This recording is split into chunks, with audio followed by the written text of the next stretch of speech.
ඔබ ඕනතරම් සමහරවිට දැකලා ඇති විවිධ පුජ්‍යල චරිත ඒ අයගේ අවසන් මොහොත කාලය තුල ඒ අය කොහොමද හිටියේ?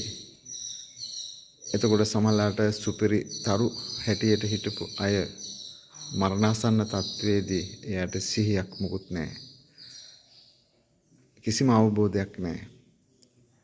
එතකොට මෙහෙම ඉඳලා තමයි මරණයටපත් වෙන්නේ.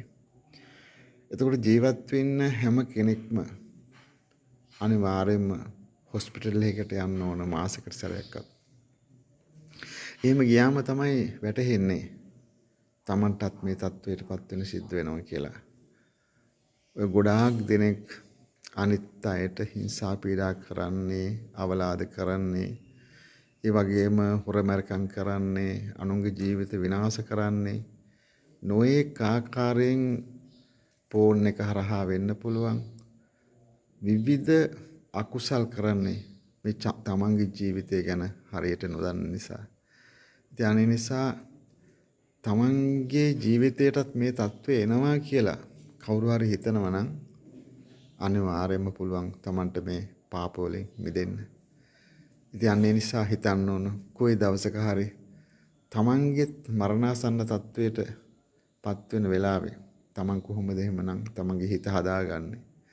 අන්න එහෙම තමන්ගේ ජීවිතෙන් කිසිම කෙනෙකුට කරදරයක්, හිරිහැරයක්, පීඩාවක් නොවුනා කියලා සිතවිල්ලක් එනවනම් අන්න ඒක තමයි සැනසීම තියෙන්නේ. ඉතින් අන්නේ තත්වයටපත් කරගන්න මේ මොහොත හැම කෙනෙක්ම ගත කරනවා නම් ගොඩක් වටිනවා.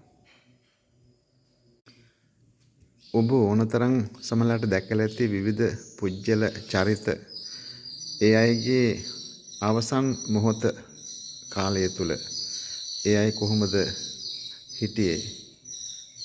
එතකොට සමහරවිට සුපිරි තරු හැටියට හිටපු අය මරණාසන්න තත්වයේදී එයාට සිහියක් මුකුත් නැහැ. කිසිම අවබෝධයක් නැහැ. එතකොට මෙහෙම ඉඳලා තමයි මරණයටපත් වෙන්නේ.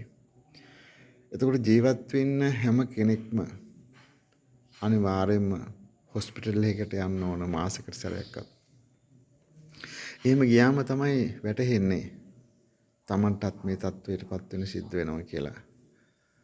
ඔය ගොඩාක් දෙනෙක් අනිත් අයට හිංසා පීඩා කරන්නේ, අවලාද කරන්නේ, ඒ වගේම හොරමැරකම් කරන්නේ, අනුන්ගේ ජීවිත විනාශ කරන්නේ නොඑක ආකාරයෙන් ෆෝන් එක හරහා වෙන්න පුළුවන්.